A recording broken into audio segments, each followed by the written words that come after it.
എല്ലാ വിദ്യാർത്ഥികൾക്കും പുതിയൊരു വീഡിയോയിലേക്ക് സ്വാഗതം. ഈ വർഷത്തെ +2 പബ്ലിക് എക്സാമിനേഷൻ അതുപോലെ +2 കമ്പാർട്ട്മെൻ്റൽ വിഭാഗം പരീക്ഷാ ഫലങ്ങൾ മെയ് 20-ാം തീയതിയോടെ പ്രസിദ്ധീകരിക്കും. അപ്പോൾ മെയ് ഏകദേശം 15-ാം തീയതിയോടെ വരാൻ സാധ്യതയുണ്ട് എങ്കിൽ കൂടി നിങ്ങൾക്ക് ഏകദേശം മെയ് 20-ാം തീയതിയോടെ നിങ്ങളുടെ റിസൾട്ട് പ്രതീക്ഷിക്കാവുന്നതാണ്. അപ്പോൾ വിദ്യാർത്ഥികൾ പ്രധാനമായിട്ടും ചോദിക്കുന്ന കാര്യമാണ് +2വിൻ്റെ റിസൾട്ട് വന്ന ശേഷം വിദ്യാർത്ഥികൾ ഈ ഒരു പരീക്ഷ ജയിച്ചിട്ടുണ്ടോ ഇല്ലയോ എന്നുള്ളത് എങ്ങനെ പരിശോധിക്കാം എന്നുള്ളത്. അപ്പോൾ വിദ്യാർത്ഥികൾ ശ്രദ്ധിക്കേണ്ട കാര്യം എന്ന് പറയുന്നത്, നിങ്ങളുടെ +2വിൻ്റെ റിസൾട്ട് നിങ്ങൾക്ക് അറിയാം ഏകദേശം മെയ് 20-ാം തീയതിക്കുള്ളിൽ നിങ്ങളുടെ റിസൾട്ട് വരും. അപ്പോൾ മെയ് 20 എന്ന് പറയുന്നത് പല വിദ്യാർത്ഥികളും ചിലപ്പോൾ നേരത്തെയുള്ള ഒരു ഡേറ്റിൽ നിങ്ങളുടെ റിസൾട്ട് വരാൻ സാധ്യത ഉണ്ട് എന്ന് പറഞ്ഞു കഴിഞ്ഞാൽ ആ ഒരു ഡേറ്റിൽ റിസൾട്ട് വന്നിട്ടില്ലെങ്കിൽ എന്തുകൊണ്ട് വന്നിട്ടില്ല എന്നുള്ള രീതിയിൽ പറയാറുണ്ട്. അപ്പോൾ അതുകൊണ്ട് തന്നെ വിദ്യാർത്ഥികൾ ശ്രദ്ധിക്കേണ്ടത് ഏകദേശം മെയ് 20-ാം തീയതിക്ക് മുമ്പായിട്ട് വരുമെങ്കിലും നിങ്ങൾക്ക് മെയ് 20-ാം തീയതിക്കുള്ളിൽ റിസൾട്ട്, അത് മെയ് 20-ാം തീയതിയുടെ റിസൾട്ട് നിങ്ങൾക്ക് പ്രതീക്ഷിക്കാം.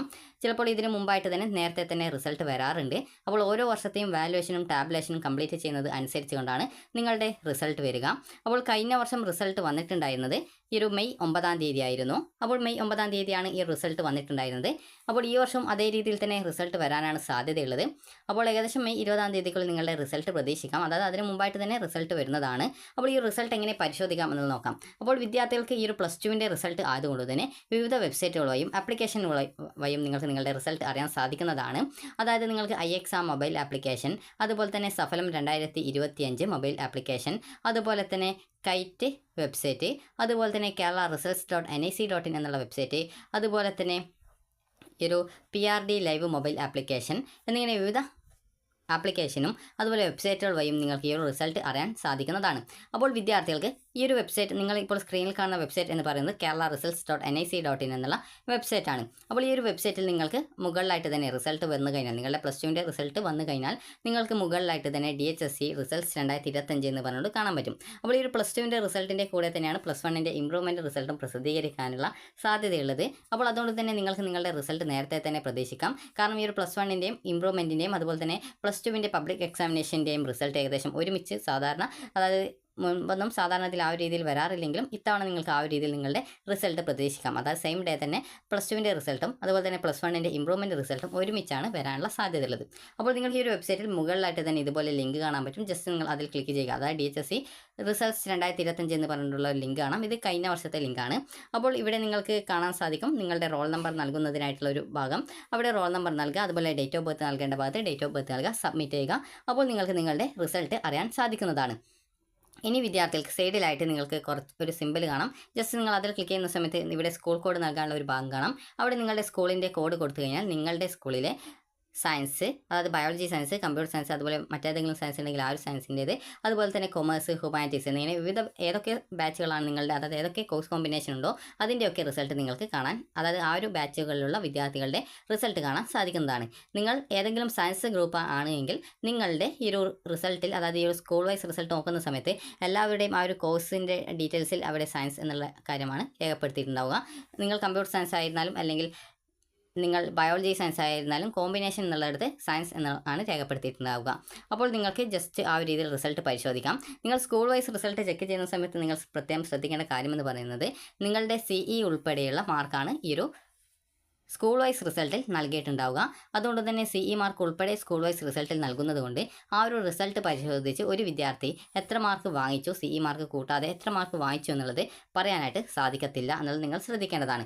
ഇനി നിങ്ങളുടെ ഇൻഡിവിജ്വൽ റിസൾട്ടാണ് ഈ ഒരു രീതിയിൽ നിങ്ങളുടെ റോൾ നമ്പർ അതുപോലെ ഡേറ്റ് ഓഫ് ബർത്ത് എന്നിവ നൽകി നിങ്ങൾക്ക് അറിയാൻ സാധിക്കാം. അപ്പോൾ നിങ്ങൾ റിസൾട്ട് ചെക്ക് ചെയ്യുന്ന സമയത്ത് നിങ്ങളുടെ റിസൾട്ടിൽ എന്തൊക്കെ ഡീറ്റെയിൽസ് ആണ് ഉണ്ടാവുക എന്നുള്ള കാര്യം ജസ്റ്റ് പറഞ്ഞു തരാം. നിങ്ങൾ കമ്പാർട്ട്മെൻറ്റ് വിഭാഗം വിദ്യാർത്ഥികൾ ആണെങ്കിൽ നിങ്ങളുടെ സാധാരണഗതിയിൽ +2 പബ്ലിക് എക്സാമിനേഷൻ റിസൾട്ടിൽ ഫുൾ ഡീറ്റെയിൽസ്, അത് നിങ്ങൾ +2 ടോട്ടലി ജയിക്കുകയാണെങ്കിൽ നിങ്ങളുടെ ഫുൾ ഡീറ്റെയിൽസ് അതിൽ രേഖപ്പെടുത്തിയിട്ടുണ്ടാകും. അതുപോലെ തന്നെ നിങ്ങൾ റെഗുലർ വിഭാഗം വിദ്യാർത്ഥികളാണ്, റെഗുലർ എന്ന് പറയുമ്പോൾ ആദ്യമായിട്ട് +2 പരീക്ഷ എഴുതിയ വിദ്യാർത്ഥികൾ ആണെങ്കിൽ അതിൽ നിങ്ങൾക്ക് മുകളിലായിട്ട് തന്നെ ഫസ്റ്റ് ഇയറിലെ മാർക്ക്, അതുപോലെ തന്നെ സെക്കൻഡ് ഇയറിലെ മാർക്ക്, അതുപോലെ തന്നെ ഗ്രാൻഡ് ടോട്ടൽ, അതുപോലെ തന്നെ ഗ്രേഡ് എന്നിങ്ങനെ പറഞ്ഞുകൊണ്ടാണ് ഉണ്ടാവുക. അപ്പോൾ നിങ്ങൾ ശ്രദ്ധിക്കേണ്ട കാര്യം എന്ന് പറയുന്നത്, ഇവിടെ ഫസ്റ്റ് ഇയറിലെ മാർക്കും അതുപോലെ തന്നെ സെക്കൻഡ് ഇയറിലെ മാർക്കും നിങ്ങൾ നോക്കേണ്ടതായിട്ടുണ്ട്. അതായത് അതിൻ്റെ TE മാർക്ക്, അതുപോലെ ഈ CE മാർക്ക്, അതുപോലെ പ്രാക്ടിക്കൽ +2 ഉള്ളതുകൊണ്ട് +2ൻ്റെ ഇതിൽ PE മാർക്ക് ഉണ്ടാകും. ഗ്രേസ് മാർക്കുള്ളവർക്ക് GM എന്ന് പറഞ്ഞുകൊണ്ടുള്ള ഒരു കോളവും ഇതിന് താഴെയായിട്ട് ഉണ്ടാകും. അതുപോലെ തന്നെ നിങ്ങൾ ശ്രദ്ധിക്കേണ്ട കാര്യം എന്ന് പറയുന്നത്, ഇവിടെ ഏറ്റവും മൂന്നാമതായിട്ട് ഗ്രാൻഡ് ടോട്ടൽ എന്നുള്ളൊരു കോളം ഉണ്ടാവും. അതിൽ നിങ്ങൾക്ക് TE മാർക്ക് എത്ര കിട്ടി, CE മാർക്ക് എത്ര കിട്ടി, അതായത് 2 വർഷത്തെ ടോട്ടൽ കൂട്ടിയിട്ട് എത്ര കിട്ടി, ഗ്രേസ് മാർക്ക് 2 വർഷം കൂടി എത്ര കിട്ടി, അതുപോലെ അതിൻ്റെ ടോട്ടൽ എത്രയാണ് നിങ്ങൾ കൃത്യമായിട്ട് രേഖപ്പെടുത്തിയിട്ടുണ്ടാവും. അപ്പോൾ നിങ്ങൾ ഗ്രാൻഡ് ടോട്ടൽ പരിശോധിക്കുക. നിങ്ങൾക്ക് ഈ ഒരു 60 മാർക്കിൻ്റെ സബ്ജക്റ്റ് ആണെങ്കിൽ അതിൽ നിങ്ങൾക്ക് ഈ ഒരു 36 മാർക്ക് കിട്ടിയിട്ടുണ്ടോ, 80 മാർക്കിൻ്റെ സബ്ജക്റ്റിൽ നിങ്ങൾക്ക് 48 മാർക്ക് കിട്ടിയിട്ടുണ്ടോ, ഈ 2 വർഷത്തെ ഗ്രാൻഡ് ടോട്ടലിൽ TE മാർക്കിനത്തിൽ നിങ്ങൾക്ക് കിട്ടിയിട്ടുണ്ടോ എന്ന് നിങ്ങൾ കൃത്യമായിട്ട് പരിശോധിക്കുക. അങ്ങനെ കിട്ടിയിട്ടില്ല എങ്കിൽ നിങ്ങൾ ആ ഒരു വിഷയം നിങ്ങൾ സേ പരീക്ഷ എഴുതേണ്ടതായിട്ട് വരും.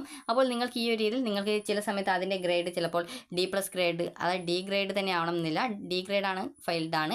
അതുപോലെ തന്നെ D+ ആയാലും C+ ആയിരുന്നാലും ചിലപ്പോൾ നിങ്ങൾ അതായത് നിങ്ങൾ സബ്ജക്റ്റ് തോൽക്കാനുള്ള സാധ്യതയുണ്ട്. കാരണം നിങ്ങൾക്ക് ഈ ഒരു CE മാർക്ക് അതുപോലെ മറ്റ് മാർക്കുകളൊക്കെ കൂട്ടുന്ന സമയത്ത് നിങ്ങൾക്ക് ഏകദേശം ഈ ഒരു 36നേക്കാൾ കൂടുതൽ അല്ലെങ്കിൽ 48നേക്കാൾ കൂടുതൽ നിങ്ങൾക്ക് മാർക്ക് വരുന്നത് കൊണ്ട് ഗ്രേഡ് കൂടുതലുണ്ടാകും. അപ്പോൾ നിങ്ങൾക്ക് ആ ഒരു TE മാർക്കിനത്തിൽ നോക്കുന്ന സമയത്ത് ഈ ഒരു രീതിയിൽ 36 48 കിട്ടാത്ത സാഹചര്യത്തിൽ നിങ്ങൾ ആ ഒരു സബ്ജക്റ്റ് തോൽക്കും. എന്നാൽ ഗ്രേസ് മാർക്ക് ഉള്ള വിദ്യാർത്ഥികൾക്ക് ആ ഒരു ഗ്രേസ് മാർക്ക് ഉൾപ്പെടെ നോക്കുന്ന സമയത്ത് 60 മാർക്കിൻ്റെ സബ്ജക്റ്റിൽ 2 വർഷം കൂട്ടുന്ന സമയത്ത് 36, 80 മാർക്കിൻ്റെ സബ്ജക്റ്റിൽ നിങ്ങൾക്ക് 2 വർഷത്തെ മാർക്ക് കൂട്ടുന്ന സമയത്ത് 48 ഗ്രേസ് മാർക്ക് ഉൾപ്പെടെ കിട്ടിയിട്ടുണ്ടെങ്കിൽ നിങ്ങൾ ആ ഒരു സബ്ജക്റ്റ് ജയിക്കുന്നത് ആയിരിക്കും. അപ്പോൾ ഈ ഒരു രീതിയിൽ നിങ്ങൾ ഏതെങ്കിലും സബ്ജക്റ്റ്, അതായത് നിങ്ങളുടെ ഈ ഒരു റിസൾട്ട് വന്ന ശേഷം നിങ്ങൾ അതിൽ തോറ്റിട്ടുണ്ടോ ജയിച്ചിട്ടുണ്ടോ എന്ന് പരിശോധിക്കാനായിട്ട് സിമ്പിളായിട്ട് നിങ്ങൾക്ക് സാധിക്കുന്നതാണ്. അതായത് നിങ്ങളുടെ റിസൾട്ടിൽ not eligible for higher studies എന്നാണ് ഉള്ളതെങ്കിൽ നിങ്ങൾ തോറ്റു എന്ന് മനസ്സിലാക്കാം. അതുപോലെ തന്നെ എലിജിബിൾ ഫോർ ഹയർ സ്റ്റഡീസ് എന്നാണെങ്കിൽ നിങ്ങൾ ജയിച്ചിട്ടുണ്ട് എന്ന് മനസ്സിലാക്കാം. Not eligible for higher studies അല്ലെങ്കിൽ NHS എന്ന് പറഞ്ഞുകൊണ്ടാണ് രേഖപ്പെടുത്തിയിട്ടുള്ളത് എങ്കിൽ നിങ്ങൾ ആ ഒരു സബ്ജക്റ്റ് ഏതെങ്കിലും ഒരു സബ്ജക്റ്റ് തോറ്റതായിട്ട് മനസ്സിലാക്കാം. അപ്പോൾ നിങ്ങൾ ചെയ്യേണ്ടത് ആദ്യം തന്നെ ഗ്രാൻഡ് ടോട്ടൽ പരിശോധിക്കുക. ഗ്രാൻഡ് ടോട്ടലിൽ നിങ്ങൾക്ക് ഈ ഒരു ഗ്രേസ് മാർക്ക് ഉള്ള വിദ്യാർത്ഥികളാണെങ്കിൽ ഈ ഒരു TE മാർക്കും അതുപോലെ തന്നെ ഗ്രേസ് മാർക്കും കൂട്ടുക. അതുപോലെ തന്നെ നിങ്ങൾക്ക് ഗ്രേസ് മാർക്കില്ല, പരീക്ഷയുടെ മാർക്ക് മാത്രമേ ഉള്ളൂ എങ്കിൽ ആ ഒരു പരീക്ഷയുടെ മാർക്ക് മാത്രം കൂട്ടുക. ഇതിനോടൊപ്പം CE മാർക്കോ അതുപോലെ പ്രാക്ടിക്കലിൻ്റെ മാർക്കൊന്നും കൂട്ടേണ്ടതില്ല. നിങ്ങൾ ഈ ഒരു പരീക്ഷയുടെ മാർക്ക് അതുപോലെ തന്നെ ഗ്രേസ് മാർക്ക് ഉണ്ടെങ്കിൽ ഗ്രേസ് മാർക്ക് ഇല്ലാത്തവർ പരീക്ഷയുടെ മാർക്ക് മാത്രം നിങ്ങൾ കൂട്ടുക എന്നല്ല, ആ ഒരു മാർക്ക് എത്രയാണെന്ന് നോക്കുക. നോക്കിയിട്ട് ആ ഒരു സബ്ജക്റ്റ് 60 മാർക്ക് ഉള്ളതാണെങ്കിൽ അതിൽ നിങ്ങൾക്ക് 36 ടോട്ടൽ ഉണ്ടോ, അതുപോലെ 80 മാർക്കിൻ്റെ സബ്ജക്റ്റ് ആണെങ്കിൽ 48 മാർക്ക് നിങ്ങൾക്കുണ്ടോ എന്നുള്ളത് പരിശോധിക്കുക. അപ്പോൾ ഈ ഒരു മാർക്ക് നിങ്ങൾക്ക് TE മാർക്കിനത്തിലും അതുപോലെ ഗ്രേസ് മാർക്ക് ഉണ്ടെങ്കിൽ ഈ ഒരു TEയും ഗ്രേസ് മാർക്കും ഉൾപ്പെടെ കിട്ടിയിട്ടുണ്ടോ എന്ന് പരിശോധിച്ച് അത് കിട്ടിയിട്ടില്ല എങ്കിൽ ഏത് സബ്ജക്റ്റിനാണോ ആ ഒരു മാർക്ക് കിട്ടാത്തത് ആ ഒരു സബ്ജക്റ്റിൻ്റെ പരീക്ഷ നിങ്ങൾ സേ പരീക്ഷയായിട്ട് എഴുതേണ്ടതായിട്ട് വരുന്നതാണ്. അപ്പോൾ നിങ്ങൾ ഈ ഒരു രീതിയിലാണ് നിങ്ങൾ സേ പരീക്ഷ ഏത് സബ്ജക്റ്റ് എഴുതണം എന്നുള്ളത് മനസ്സിലാക്കേണ്ടത്. അപ്പോൾ ഈ ഒരു രീതിയിൽ നിങ്ങളുടെ എല്ലാ വിഷയങ്ങളുടെയും മാർക്ക് നിങ്ങൾക്ക്, അതായത് മിനിമം മാർക്കായിട്ടുള്ള 60 മാർക്കിൽ 2 വർഷത്തെ മാർക്ക് കൂടി ഗ്രേസ് മാർക്ക് ഉണ്ടെങ്കിൽ അത് ഉൾപ്പെടെ ഈ ഒരു 36 മാർക്ക് 60 മാർക്കിൻ്റെ സബ്ജക്റ്റിലും അതുപോലെ 80 മാർക്കിൻ്റെ സബ്ജക്റ്റിൽ 48 മാർക്കും കിട്ടിയിട്ടുണ്ടോ എന്ന് പരിശോധിക്കാം. ഏതൊക്കെ സബ്ജക്റ്റുകൾക്കാണ് ഈ ഒരു രീതിയിൽ കിട്ടാത്തത് അതിനനുസരിച്ച് നിങ്ങൾ ആ ഒരു സബ്ജക്റ്റിൽ സേ പരീക്ഷയ്ക്കായിട്ട് രജിസ്ട്രേഷൻ ചെയ്യുക. നിങ്ങളുടെ +2ൻ്റെ റിസൾട്ട് വന്ന് ഏകദേശം ഒരു 2 ദിവസത്തിനുള്ളിൽ തന്നെ +2ൻ്റെ സേ ഓർ ഇംപ്രൂവ്മെൻറ്റ് പരീക്ഷ, അതായത് +2ൻ്റെ സേ ഓർ ഇംപ്രൂവ്മെൻറ്റ് പരീക്ഷയ്ക്കുള്ള രജിസ്ട്രേഷൻ ആരംഭിക്കുന്നതാണ്. അപ്പോൾ നിങ്ങൾ +1ന് തോറ്റ് കഴിഞ്ഞാലും +2ന് തോറ്റ് കഴിഞ്ഞാലും നിങ്ങൾക്ക് എഴുതാൻ സാധിക്കുന്ന പരീക്ഷ +2 സേ ഓർ ഇംപ്രൂവ്മെൻറ്റ് പരീക്ഷയാണ്. ഈ ഒരു സേ പരീക്ഷയോടൊപ്പം +2 ജയിച്ച വിദ്യാർത്ഥികൾക്ക്, അതായത് റെഗുലർ വിഭാഗം വിദ്യാർത്ഥികൾക്ക് ഒരു വിഷയം ഇംപ്രൂവ്മെൻറ്റ് ചെയ്യാനുള്ള സൗകര്യമുണ്ട്. അപ്പോൾ അതിനനുസരിച്ച് നിങ്ങൾ ഇംപ്രൂവ്മെൻറ്റ് വേണമെങ്കിൽ ഇംപ്രൂവ്മെൻറ്റ് ചെയ്യുക. ഒരു വിഷയത്തിന് 500 രൂപയാണ് ഫീസ് വരുന്നത്, 40 രൂപ സർട്ടിഫിക്കറ്റ് ഫീസുമാണ് വരിക. അതുപോലെ തന്നെ +2 സേ പരീക്ഷ എന്ന് പറയുന്നത് നിങ്ങൾ ചില സമയത്ത് പരീക്ഷ എഴുതാത്തത് കാരണം തോറ്റിട്ടുണ്ടാകും. ചില വിദ്യാർത്ഥികൾ എഴുതിയിട്ടും മതിയായ മാർക്ക് കിട്ടാത്തത് കാരണം തോറ്റിട്ടുണ്ടാകും. അങ്ങനെയുള്ള വിദ്യാർത്ഥികൾ ചെയ്യേണ്ടത് നേരത്തെ പറഞ്ഞതുപോലെ 60 മാർക്കിൻ്റെ സബ്ജക്റ്റ് ആണെങ്കിൽ അതിൽ 36 ജയിക്കേണ്ടത് മനസ്സിലായിട്ടുണ്ടാകും. 80 മാർക്കിൻ്റെ സബ്ജക്റ്റ് ആണെങ്കിൽ 2 വർഷം ഉൾപ്പെടെ കൂട്ടുന്ന സമയത്ത് 48 മാർക്ക് വേണം എന്ന് മനസ്സിലായിട്ടുണ്ടാകും. നിങ്ങൾക്ക് ഏത് സബ്ജക്റ്റിനാണ് നിങ്ങൾ ഫെയിൽഡ് ആയിട്ടുള്ളത്, 60 മാർക്കിൻ്റേതാണെങ്കിൽ 36ൽ നിന്നും +1ന് കിട്ടിയ മാർക്ക് നിങ്ങൾ കുറക്കുക. അതുപോലെ തന്നെ 80 മാർക്കിൻ്റെ സബ്ജക്റ്റ് ആണെങ്കിൽ 48ൽ നിന്നും +1ന് കിട്ടിയ മാർക്ക് കുറക്കുക. ഇങ്ങനെ കുറച്ചിട്ട് നിങ്ങൾ എത്ര മാർക്ക് വാങ്ങിക്കണം എന്നാണ് നിങ്ങൾക്ക് അതിൽ കാണിക്കുന്നത്. അത് നിങ്ങൾ അതായത് ഈ ഒരു രീതിയിൽ കുറക്കുന്ന സമയത്ത് നിങ്ങൾക്ക് എത്ര മാർക്കാണ് കാണിക്കുന്നത്. അപ്പോൾ ആ ഒരു മാർക്ക് നിങ്ങൾ കൃത്യമായിട്ട് ഈ ഒരു +2ൻ്റെ സേ പരീക്ഷയിൽ എഴുതി വാങ്ങാനായിട്ട് ശ്രദ്ധിക്കുക. ഈ ഒരു +2ൻ്റെ സേ ഓർ ഇംപ്രൂവ്മെൻറ്റ് പരീക്ഷ, അതായത് സേ പരീക്ഷ നിങ്ങൾ കമ്പാർട്ട്മെൻറ്റ് വിഭാഗമായാലും റെഗുലർ വിഭാഗം വിദ്യാർത്ഥികളായിരുന്നാലും അതുപോലെ തന്നെ കമ്പാർട്ട്മെൻറ്റ് വിഭാഗത്തിൽ +1ൻ്റെ പരീക്ഷ മാത്രം രജിസ്ട്രേഷൻ ചെയ്ത് പരീക്ഷ എഴുതിയ വിദ്യാർത്ഥികളായിരുന്നാലും എഴുതാനായിട്ട് സാധിക്കുന്നതാണ്.